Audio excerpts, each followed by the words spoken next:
2024-এর কোটা বিরোধী আন্দোলনে নরসিংদীর রাজপথ ছিল হাজারো শিক্ষার্থীদের দখলে। প্রতিবাদ আর সড়ক অবরোধে কেঁপে ওঠে পুরো জেলা।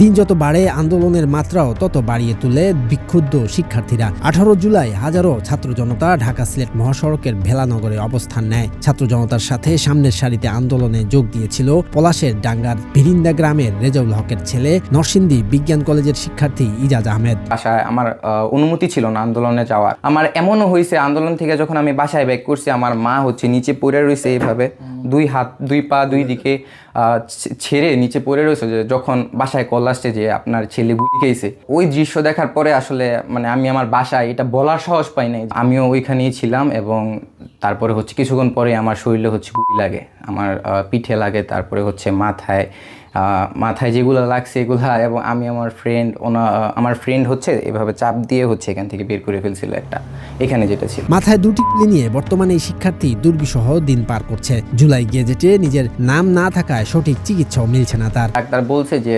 প্রসিডিওরটা এরকম যে যদি এটাকে অপারেশন করতে হয় তাহলে আপনার জুলাই আহত যে সেল আছে ওইটার আন্ডারে করতে হবে, আর ওইটার আন্ডারে করতে হইলে আমার এখন গ্যাজেট লাগবে। এখন আমার মতো এরকম অনেক আহত আছে যাদেরকে গ্যাজেটভুক্ত করা হয়নি। কিন্তু এর পাশাপাশি আমরা দেখছি যে আওয়ামী লীগের মিছিলে গেছে, আওয়ামী লীগের হয়ে মাঠে ছিল, ওই ছাত্রদের হাতে মাইর খেয়েছে, খাওয়ার পরে সে এখন গ্যাজেটভুক্ত হয়ে আছে।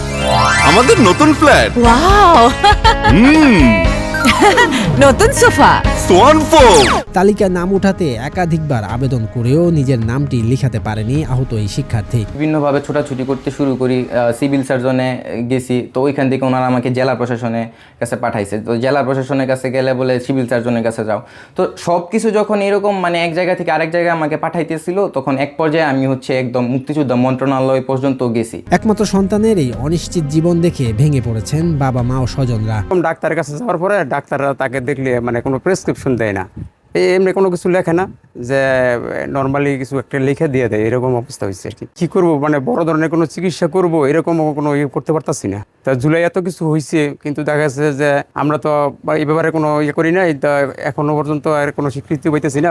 একটা স্বীকৃতি দেওয়া, জুলাই যোদ্ধা হিসাবে স্বীকৃতি দেওয়ার, যাতে সুচিকিৎসা করতে পারে। শিক্ষার্থী ইজাজের আবেদনের বিষয়টি গুরুত্ব সহকারে যাচাই বাছাই করে প্রয়োজনীয় ব্যবস্থা নেওয়ার কথা জানালেন উপজেলা নির্বাহী কর্মকর্তা। তো ওনার আবেদন এবং ওনার আবেদনের সাথে সেই যাবতীয় ডকুমেন্টস, ওনার এক্সরে রিপোর্ট সবগুলো আমি দেখলাম এবং ওনার বক্তব্য অনুযায়ী উনি 2024 সালের 18 জুলাই আমাদের নরসিংদী শহরের যে জেলখানা মোড়ক সেখানে তিনি গুলিবিদ্ধ হয়েছিলেন এবং আহত হয়েছিলেন, এবং কিছু চিকিৎসা সংক্রান্ত কাগজপত্র উনি আমাদেরকে দেখিয়েছেন। তো আপাত দৃষ্টিতে আমার মনে হয়েছে যে ওনার যে বক্তব্যগুলো সঠিক মনে হচ্ছে আমার। তবে দুঃখের বিষয় যে ওনাকে গ্যাজেটভুক্ত করা হয়নি, এবং ওনার বক্তব্য অনুযায়ী উনি ইতিপূর্বে জেলা পর্যায়ে হয়তো আবেদন দিয়েছিলেন, কিন্তু কোনো কারণে গ্যাজেটভুক্ত করা হয়নি। তো আমি যেহেতু আবেদনটা উনি আমাকে দিয়েছেন, আমি যাচাই করে দেখব যে ইতিপূর্বে আমার কার্যালয়ে এই ধরনের কোনো আবেদন দেওয়া হয়েছে কিনা। যদি দেওয়া হয়েও থাকে তাহলে সেটা কেন ব্যবস্থা নেওয়া হয়নি, এবং প্রয়োজনে আমি জেলা প্রশাসক স্যারের সাথে আমি এই বিষয়ে কথা বলবো এবং চেষ্টা করব তার গ্যাজেটের বিষয়টি যেন দ্রুত সমাধান করা যায়। জুলাই আন্দোলনে শিক্ষার্থী ইজাজের মতো প্রকৃত আহতদের স্বীকৃতি দিয়ে তালিকায় নিয়ে আসবে সরকার, এমনটাই আশা স্বজন ও এলাকাবাসীর। শরীয়তুল্লাহ, বৈশাখী সংবাদ।